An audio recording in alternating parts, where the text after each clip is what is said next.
Wow, Patrick, you're reviewing NXT Vengeance Day? But you were streaming when it was on.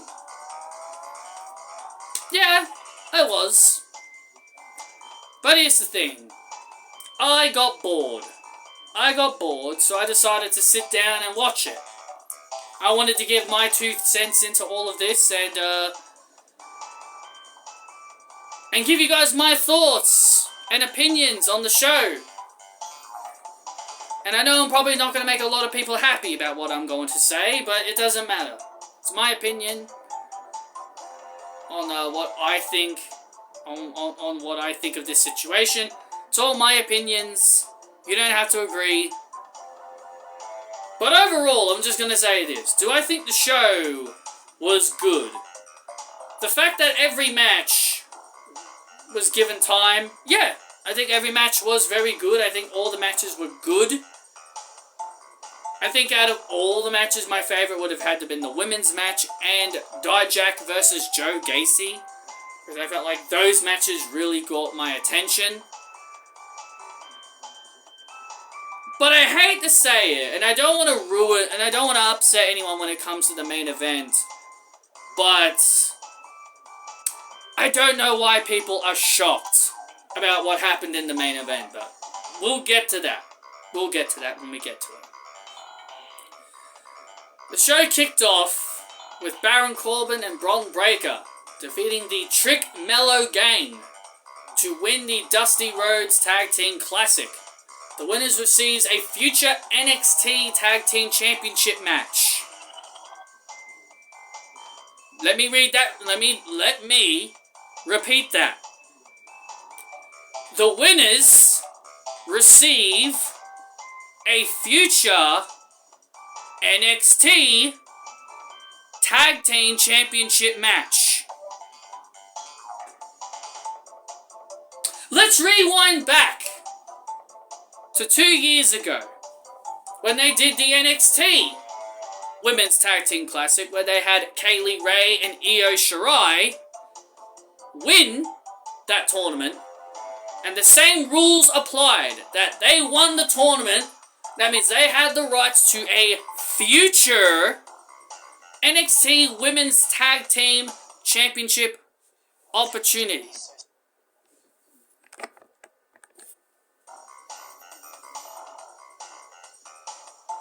And do you think they got that opportunity? No. They came out and they said they were using their Dusty Rhodes Tag Team Classic win on Mandy Rose when she was still NXT Women's Champion 2 years ago. And this happened at Stand and Deliver when Mandy Rose was going to fight Cora Jade in a one-on-one match.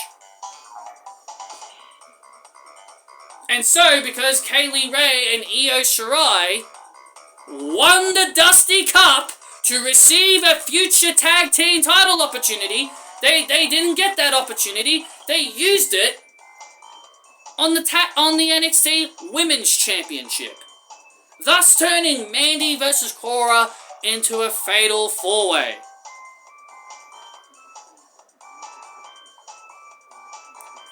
To this day, that still makes me angry.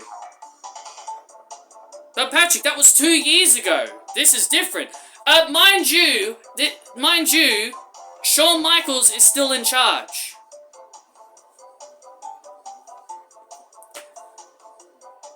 And another thing I find relatively annoying is how, other than Dakota and Raquel, because I felt like they were the only legitimate real tag team on the women's side, but on the men's side, I don't think we've ever had legitimate winners.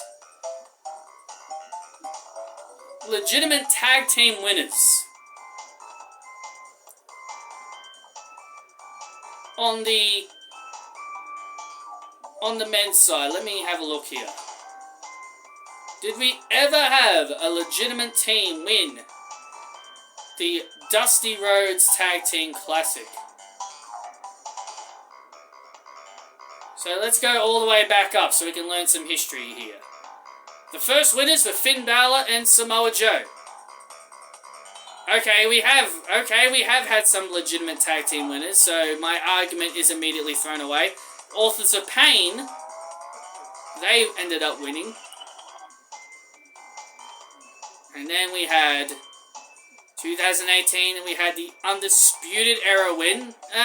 They count as a real tag team, I guess, because they're different members.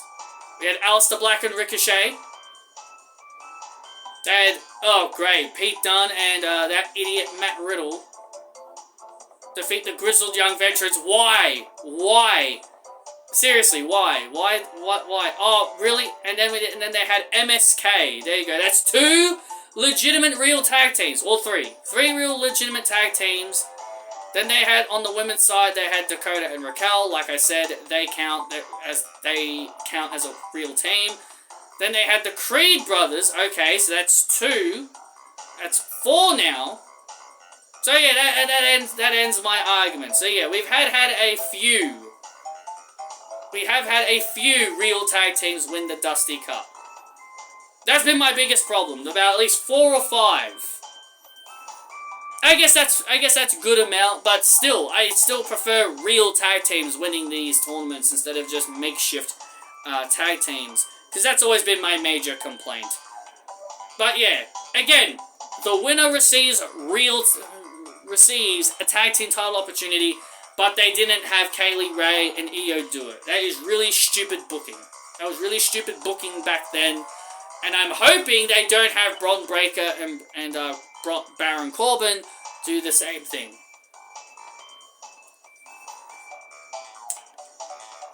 Match number 2 was Dijak versus Joe Gacy. I thought this matchup was good. I thought this matchup was very well done. I'm glad they kept Joe Gacy's Schism music. I was very much worried that they were going to take that music away because, you know, he's not a part of the Schism anymore and he's now a babyface.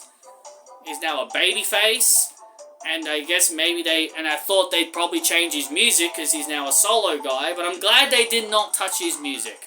I really do like Joe Gacy's theme music. And he and Dijak had a really fun match here. I've always been a fan of hardcore wrestling, like guys that do a lot of big spots. I'm always a fan of those kind of big spots. I'm always a fan of those kind of matches.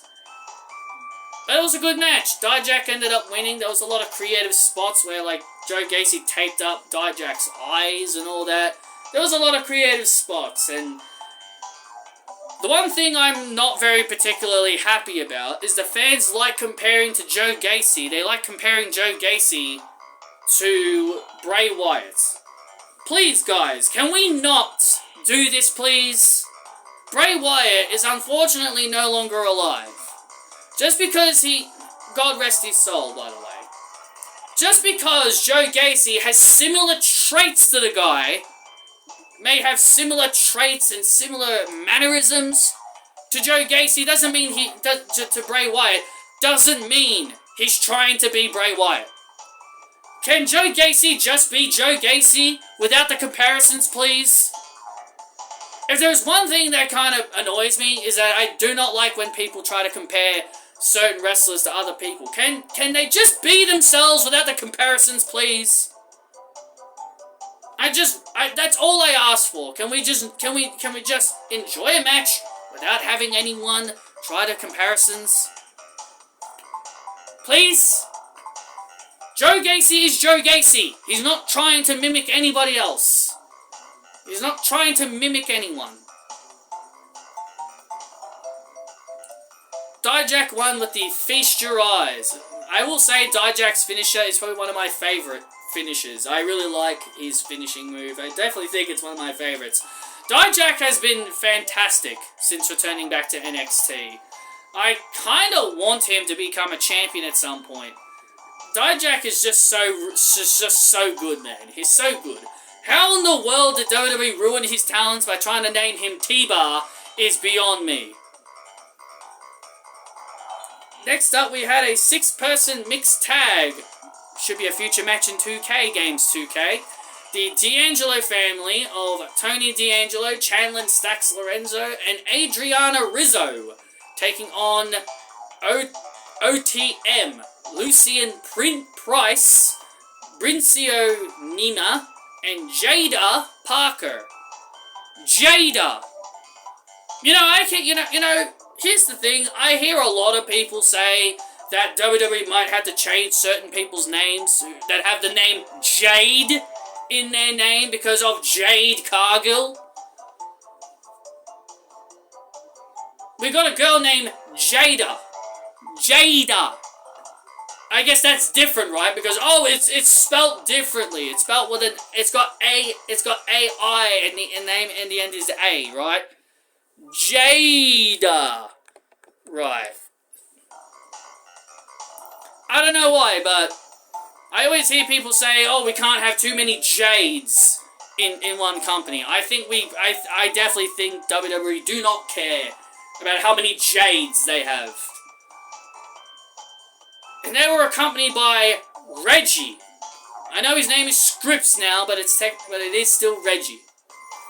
And the D'Angelo family ended up getting the win. Now, am I the only one that thinks this? Whenever I look at Adriana Rizzo, am I the only one that thinks this? Every time I look at her face, I always think, sometimes I think she looks like Aaliyah Mysterio, Ray's daughter. When I see her face, I just think, for some reason, she just looks like Aaliyah Mysterio to me. And I know it's not. I know it's not her, but every time I look at her face, I just think she just looks like a twin. She just looks like Aaliyah Mysterio's twin or something. I don't know. That's just me. That's just me. But that's just me. But yeah, she just looks like Aaliyah Mysterio whenever I see her face. She's pretty cute, not gonna lie. She's pretty cute, and I like that they're giving new girls opportunities. The one thing I do like is that I do like that WWE are giving other girls a chance to shine so the fans can care about them in the near future. So next up, we got the NXT Women's Championship match, Lyra Valkyria versus Roxanne Perez. Now, as I said, the women's match was one of my favorite matches on the card, next to Dijak versus Joe Gacy. But again, I want to stress out that I do have a few problems. Well, problem number one is that they had Lola Vice come down and cash in her breakout tournament contract that she won from the NXT breakout tournament. Now they've made the match a triple threat match. The moment that happened took me out of the match. And you want to know why it took me out of the match? It's not because I don't like Lola Vice. I do like Lola Vice. I think she's a really talented young lady that's got a lot of potential. The one thing I don't like is how fans think that we can't like a person because we find them attractive, which I think is possibly the lamest excuse I always hear people say on the internet. But, whatever. It's the internet, what do you expect? But the other reason why I hated this was because I knew exactly why they did this.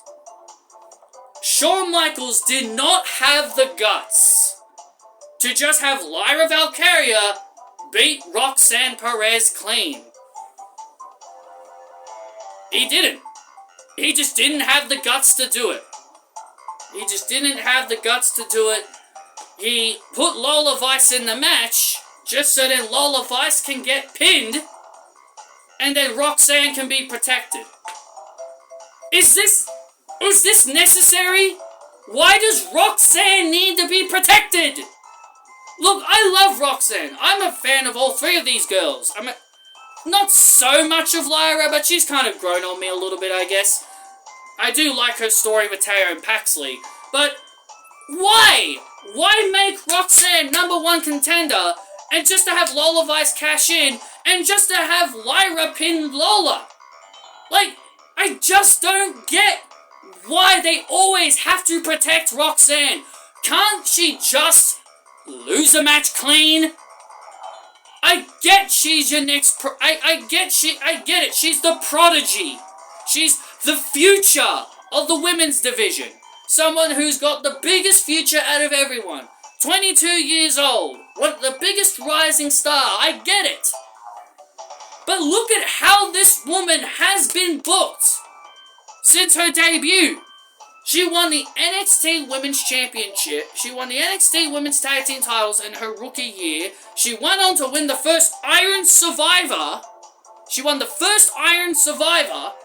And then she ended up winning the NXT Women's Championship all in her rookie year. And this is my problem with her booking. That's the biggest problem with her booking. You book her like you book her so strongly that if you want her to lose, you gotta have people interfere and cause her to lose clean. You know, there's this channel that I see post up videos. They post up videos of all different women's matches, like one particular women's wrestlers matches, and they go through all their matches that they've had. One of the examples was Raquel Rodriguez's every match she's had in WWE up until this point, and how Raquel started off with about at least 4 or 5 losses at the beginning of her career, and was in a few was in the Mae Young Classic. Sasha Banks, Mercedes Moné, how she started off her career with several losses before her big rise up. Cora Jade had a couple of losses at the start before she eventually got pushed up the card. But when it comes to Roxanne Perez, she won her debut match. She's been winning. She won her debut match. Seriously, these stupid ads interrupting the music. I just don't get it. I just don't get why all these other girls have to start off as jobbers, but then eventually work their way up the card. But Roxanne Perez, she's just given the rocket pack right away and just shoot her straight up to the top. Why couldn't she start off like everyone else? Why couldn't she start off like everyone else? Like, again, look, I love Roxanne, and I have every right to complain. This is just something I wish people would understand. But people think, you know, hating on Roxanne is a criminal offense. People think I'm hating on her. Me saying terrible things, saying she's undeserving means I'm criticizing, I'm slandering her. I'm not slandering. I am telling you my opinion.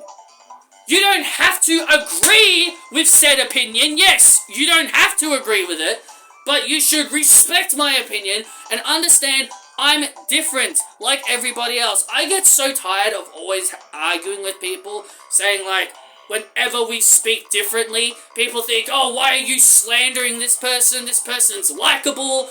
Why are you saying bad things? Like, it's ridiculous how you just expect me to just be okay with Roxanne's booking. I would have been okay if she went through 1 year of having a bad year. I would have been okay if she had a bad year and kind of struggled. But the main problem that I don't like with Roxanne at the moment is that they continue to push this storyline as if she was robbed of her NXT Women's Championship. She never lost the NXT Women's Championship. Yes, she did. Yes, she did. That's the biggest issue I have with the booking of Roxanne. They keep booking this whole story like, oh, I was robbed out of my title. I never lost it. Yes, you did. Yes, she did. She lost it to Indy Hartwell at Stand and Deliver in a ladder match. She did lose the title. That's the thing that I don't like. They're trying to build this whole story that she never lost her title. Yes, she did lose the title. She did lose it. But everyone's saying, oh, she was stripped of the title before Stand and Deliver. Well, that just shows you they didn't have the balls to take it off her in the first place. Because this company wants to try and make her the sympathetic babyface, but they continue to shove this woman down our throats.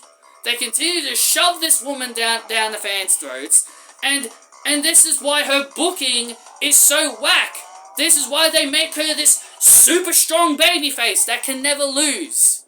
And if she does lose, it'd be due to outside interference and somebody else getting involved. And this was one of the biggest problems. Because they were too afraid to just have Roxanne lose the match clean, they had to get Lola Vice to come down just to take the pin. And the third biggest problem is that Taeyong Paxley is the reason Roxanne didn't win. But yet they had Roxanne take her frustrations out on Lola Vice. As if Lola Vice is the reason she didn't win her title. Taeyong Paxley was the one that came into the ring and pulled Roxanne out, stopping her from winning. But yet, Roxanne's mad at Lola Vice? How does that make any sense? How does that make any sense? How can she be mad at Lola Vice when it was Taeyong Paxley who pulled her out of the ring? Are you trying to say that, oh, she's mad at Lola Vice because she cashed in her thing? Because she cashed in her thing and ruined her match? Oh, cry me a frickin' river. That's the whole point of these breakout tournaments. That's the point of these things.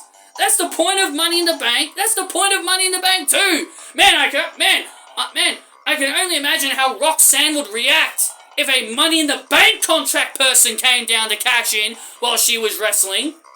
It's the same thing. The breakout tournament is basically NXT's version of a Money in the Bank. I don't get it. I don't get it. Yes, I predicted Roxanne was going to win this match and all that. Great. I'm glad I was wrong. But I'm more mad at the fact that they literally had to throw Lola Vice in there just so then she can get pinned and just not have Roxanne just lose clean. What I would have done, this is what I would have done.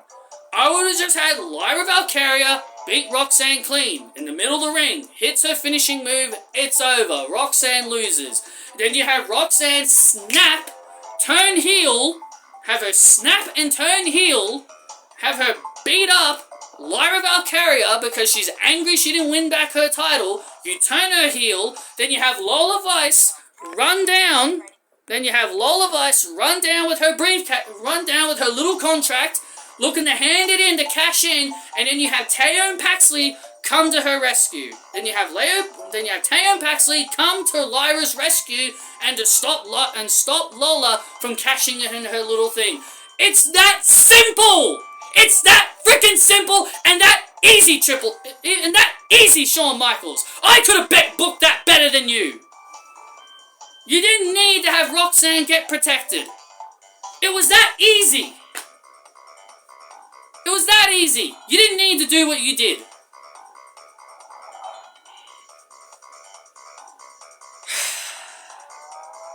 Yes, this was a good show, but overall there was just so many things there were just things I didn't like. Again, just my opinion. You don't have to like it. You can tell me how incredibly wrong I am, and Triple H and Shawn Michaels is the GOAT. Shawn Michaels is the GOAT. He's a great booker. Best booker in the world. But that doesn't change my opinion.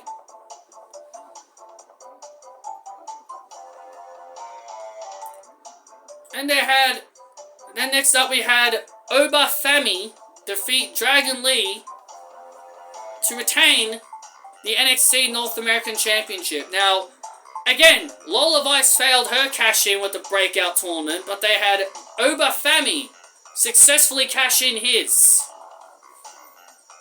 So, make that as what you will. But, you know what? I'm not going to complain about it, but, you know, it's just what it is. And so Dragon Lee has now been relegated back to NXT. This guy was promoted to the main roster not too long ago, by the way. Dragon Lee was promoted to the main roster not too long ago, and now they've got him back in NXT. They had him win the NXT Women's... sorry, using my words incorrectly. They had him win the NXT North American Championship from Dominic Mysterio, and now he gets demoted back to NXT. While still listing him as a main roster superstar. But he hasn't appeared on SmackDown since winning the North American Championship. And then he lost it to Oba Femi via his breakout tournament contract. So they demoted him back to NXT now. What was the point of bringing him back up to the main roster? What was the point of bringing him to the main roster? I don't have a clue.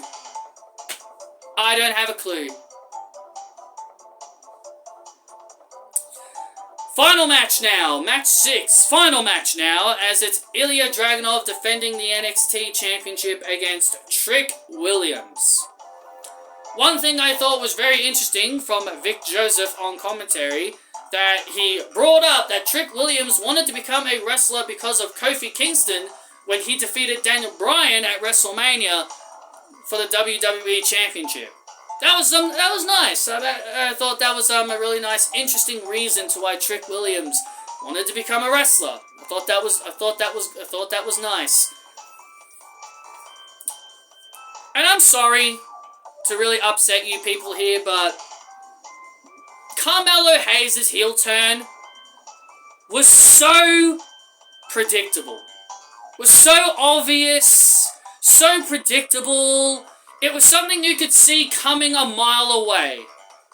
It was so dead obvious that this was going to happen. Dragunov retained his title against Williams, and then Carmelo Hayes would turn on him after the match. He would attack his leg, and then they'd show the camera of all the fans looking shocked and surprised. I don't want to sound like an asshole here, but how people did not see this coming is crazy to me. Hearing a lot of people reacting as if they had no idea this was going to happen, I don't know, it was just so predictable from the beginning. Like I get maybe people don't, there are people that don't live on the internet and they don't know. I mean, kudos to the people that don't live on the internet, but who wouldn't live on the internet in this day and age. But I don't know why. I don't know why people are acting all surprised. I don't know why people are acting all surprised. Like, oh, why did Carmelo do that? Oh my god, Carmelo. Why did he do that for? Like, people are acting legitimately surprised that Carmelo Hayes actually turned on Trick Williams. Again, not trying to sound like an asshole, but it was so obvious from the beginning. It was so obvious. It was so obvious. And it was the most predictable heel turn of 2024. It was the most predictable heel turn of 2024, in my opinion. And I never once... And, yeah. Honestly, I'm not the biggest fan of Carmelo Hayes. Like, I respect the guy's talent. I think he's great. I think he's a great wrestler. Not a fan of him, but you know, he's a great, talented wrestler. But I also think he's best suited in the role of a villain. I think he's best suited in the role of a heel instead of a babyface. I don't think he's a very likable character. I think, especially his whole character, that I am him. To this day, I still don't understand what the whole character means. To this day, I still don't understand what that whole character even means. I am him. But, yeah, I just think he's best suited in the role of a heel anyway. So, I say it's a win. I guess I say it's a win-win. But overall, a very predictable heel turn. A very good main event match, but a very predictable ending. So those are my thoughts on NXT Vengeance Day after giving it a watch.